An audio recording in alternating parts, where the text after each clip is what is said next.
The reindeer touched down gently on the snow-covered roof.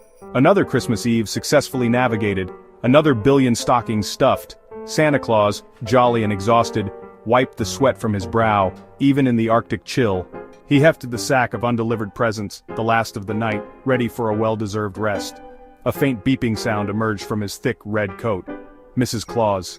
Her voice, usually as warm and inviting as a cup of hot cocoa, was sharp, panicked.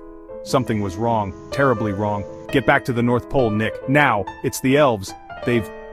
Static swallowed her words, but the fear in her voice was crystal clear. Santa's blood ran cold. He didn't need to hear more. Something terrible had happened. The reindeer, sensing Santa's urgency, shot through the night sky like comets. The familiar twinkling lights of his polar village, usually so cheerful, now flickered with an unsettling urgency.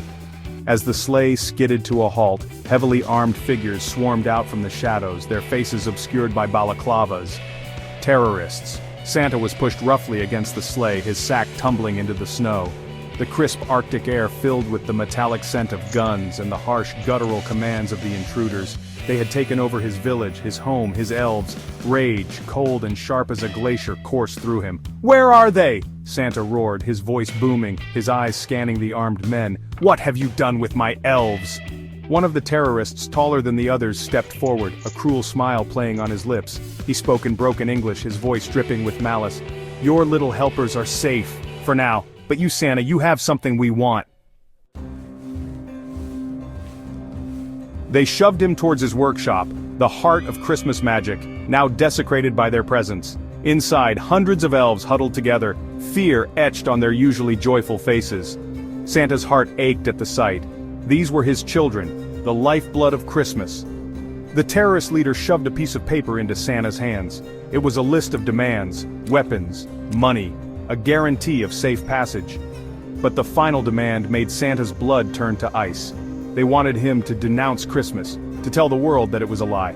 "Christmas brings joy," Santa boomed, his voice echoing in the vast workshop. "It brings families together. You cannot hold it hostage." The terrorist leader laughed, a chilling, empty sound. "We can do whatever we want, old man. And if you don't cooperate, your elves, they will pay the price." Hours crawled by, each tick of the clock a hammer blow to Santa's resolve. He argued, he pleaded, he bargained, using all his wit and charm to buy time and find a way out. He even pretended to go along with their demands, hoping to catch them off guard. Outside, the northern lights danced across the sky, oblivious to the drama unfolding below. But these weren't the joyous dancing lights of Christmas Eve. They were cold, harsh, a silent reflection of the fear that gripped the North Pole. Finally, after what seemed like an eternity, Santa thought he had reached a breakthrough. The terrorists, eager to escape with their ill-gotten gains, agreed to free the elves in exchange for Santa himself. It was a deal he knew he had to make. Section 5. The Ultimate Sacrifice. With a heavy heart, Santa bid farewell to his elves. He assured them that everything would be all right, praying they wouldn't see the lie in his eyes. He walked towards the waiting sleigh, each step heavy with dread. As he neared the sleigh, he felt a glimmer of hope.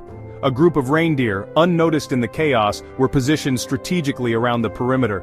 He winked at them, a silent signal, and they stamped their hooves, understanding. Just as they were about to bundle him onto the sleigh, a deafening explosion ripped through the night. The snow-covered ground erupted in a blinding flash of white. Santa, caught in the blast, was thrown backwards, his body slamming into the hard-packed ice. The last thing he saw was the terrified faces of his elves, their cries of despair swallowed by the roar of the explosion. Section 6, Ground Zero, North Pole. The world reeled in shock.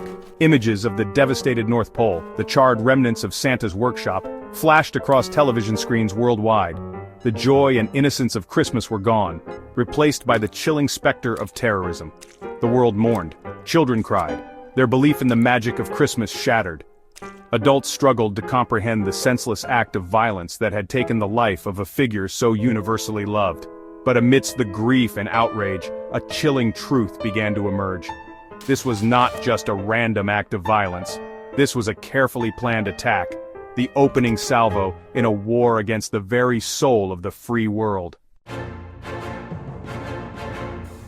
Section 7. The Ghost of Christmas Fear. The terrorists, a shadowy group calling themselves the Scrooges, claimed responsibility for the attack.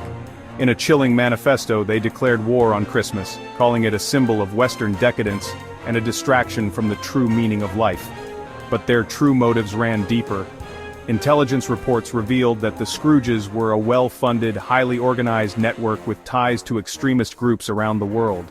Their goal was not just to destroy Christmas but to strike fear into the heart of America, to shatter its sense of security and its belief in the goodness of humanity.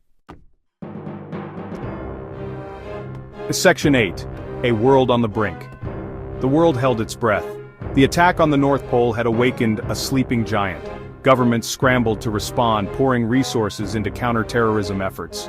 The world watched, a collective knot of anxiety in its stomach, waiting to see where the Scrooges would strike next. The spirit of Christmas, however, proved hard to extinguish. In the face of fear and uncertainty, people clung tighter to their loved ones. They decorated their homes with even more lights, sang Christmas carols with renewed fervor, and showered each other with gifts, as if trying to recapture the joy that had been stolen from them. Section 9. Santa's Legacy, A World United. The attack on the North Pole, a place of joy and wonder, became a turning point in history. It was a stark reminder that evil could strike anywhere, at any time. But it also revealed the resilience of the human spirit, the power of love and hope to overcome even the darkest of times. Santa's sacrifice was not in vain. It galvanized the world, uniting people from all nations and faiths in a common desire for peace and understanding. The fight against the Scrooges would be long and difficult, but one thing was certain: the spirit of Christmas, the spirit of giving, compassion, and hope would live on. It was a legacy more powerful than any bomb, and one that no terrorist could ever destroy.